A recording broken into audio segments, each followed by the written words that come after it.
指挥官陈时中上周日确诊隔离7天后，算一算，周日可以出关，但是记者会上依然是由罗义军来主持。今天其实是我们陈时中指挥官那个解除隔离治疗的首日。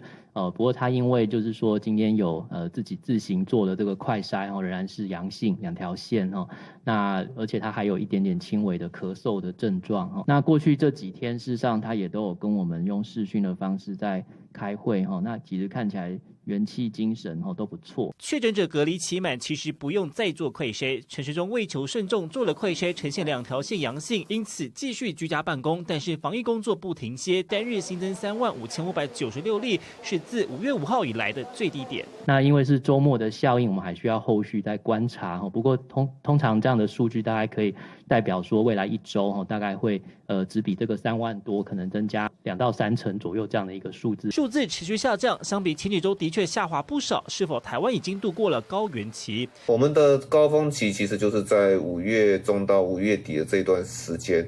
那高原期在6月整个上半已经整个度过去了。我想整体的疫情大家可以比较放心一点点。只是中重症仍旧很多，中重症新增了295例，死亡数增加144例。死亡个案最年轻的有位20多岁的男性，本身有慢性神经系统疾病史和气切，6月13号染疫住院，有肺炎和呼吸衰竭，6月17号过世。儿童则增加1名3岁男童重症，也是有慢性神经系统疾病，而且长期使用呼吸器。6月的时候发烧快筛阳性，送急诊后有胸凹、氧气浓度下降和肺炎的情况，还在加护病房治疗中。而在边境又拦截到17例的 Omicron 变异株，那其中还是以 BA.5 为主BA.5 这一次有新增14例那另外有3例的话是 BA.4， 都是来自于美国。总计台湾共累积65例 BA.4 和 BA.5 的个案。随着疫情过了高原期，接下来的防疫重点将会在防堵变异株进入社区。未来1到2个月会落实疫苗施打和防疫政策，不让 BA.4 或是 BA.5 成为台湾的主流病毒株。